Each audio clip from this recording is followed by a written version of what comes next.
I mean, the first thing is, as a man 46 years old, I saw this whole thing happen once before in the late 60s with the last Fords, with the first political rapper, if you will, was Leroy Jones, who used to have his backup singers and stuff, the Spirit House movers, and they would rant about, white racism and overthrowing the government and so on. Why is we Americans? Why is we Americans? Boodee-da, boodee-da, boodee-da,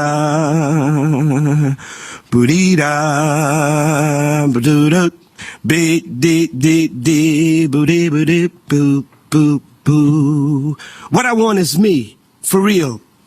I want me and myself, and what that is what I be and what I see and feel, and who is me and the what it is and who it is, and when it me, it's what it be. I'm gonna be here if I want, like I said, self-determination.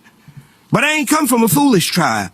We wants the mule, the land. You can make it 300 years of blue chip stock in the entire operation. We want to be paid in a central bank, the average worker farmer wage for all those years we gave it free. Plus we want damages for all the killings and the fraud, the lynchings, the missing justice, the lies and frame-ups, unwarranted jailings, the tar and feathering, the character and race assassinations, historical slander, ugly caricatures. For every Sambo, step and fetch it flick, we want to be paid. For every hurtful thing you did or said, for all the land you took, for all the rapes, all the Rosewoods and Black Wall Street you destroyed, all the miseducation, jobs lost, segregated shacks we lived in, the disease that ate and killed us, for all the mad police that drilled us, for all the music and dances you stole, the styles, the language, the hip clothes you cop, the careers you stop. All these are suits, specific litigation as represent we, be like we, for reparations for damages paid to the Afro-American nation. Boodee-da, boodee-da, boodee-da. We want education for all of us and anyone else in the black belt hurt by slavery, for all the native peoples, even them poor white people you show all the time is funny, all them Abners and Daisy Mays, them Beverly Hillbillies who never got to know Beverly Hills, who never got to Harvard on their grandfather's wills. We want reparations for them, right on, for the Mexicans whose land you stole, for all of North Mexico, you call it Texas, Arizona, California, New Mexico, Colorado, all that, all that, all that, all that. Dee-da, doo-doo. Ba, ba, ba, ba, doo-dee-doo. All that you got to give up.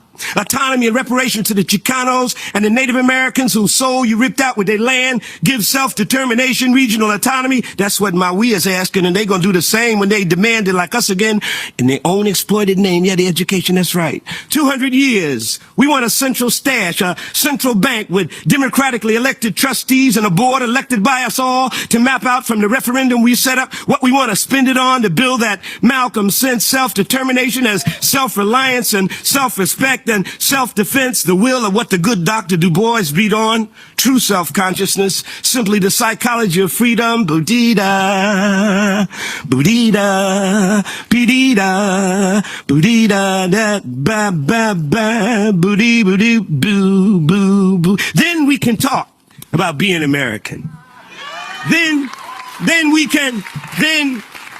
can listen. Then we can listen without the undercurrent of desire to first set your on fire. We will only talk of voluntary unity, of autonomy as vective arms of self-determination if there is democracy in you. That is where it will be shown. This is the only way we as Americans. This is the only truth that can be told. Otherwise, there is no future between us but war, and we as rather lovers and singers and dancers and poets and drummers and actors and runners and elegant heartbeats of the sun's flame. But we is also at the end of our silence and sit down. We is at the end of being under your ignorant smell, your intentional hell. Either give us our lives or plan to forfeit your own. But I mean, and it's, these fantasies like this stuff at Public Enemy, shooting those white public officials and all that business. All that stuff was called Black Revolutionary Theater 20 years ago. Now, what it begat was essentially nothing. The only difference, the big difference I see now, firstly, Mr. Allen is absolutely incorrect about the whole idea of this being the first urban musical phenomenon, because actually the kind of stride piano and stuff that James P. Johnson and those developed in the late teens, early 20s was the first specifically urban stuff. The jazz that had come from Jelly Roll Morton and other people, that was Southern, and then it came North. But James P. Johnson, those guys who invented another way to play the piano that was not a European style, that was one of the first urban Afro-American music. Now, the whole business of it being African, I mean, I've been to Africa, I've heard African music, I know a lot of African musicians. I don't know how people, I don't know unless people assume that because somebody is in some distant way related to somebody on the other side of the Atlantic Ocean that they therefore are African and anybody else is that too is African. Then maybe that's the way Mr. Allen sees it. But I mean, you couldn't have this stuff without America.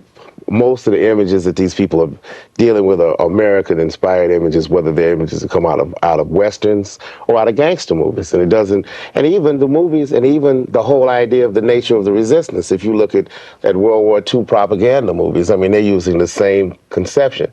Now, but finally, it's a business. Okay. Oh, no, wait a minute. I just want to make sure you answer the same question I was asking everybody else, which is the significance. The significance of it at the moment primarily is monetary. What I'm most interested in is that this is the only country in the world, the United States, where you can talk about murdering public officials, overthrowing the government, etc., and become millionaires doing it. I'm sure the members of Public Enemy either are presently millionaires or on the way to become, or very close. If they aren't, they're very bad businessmen.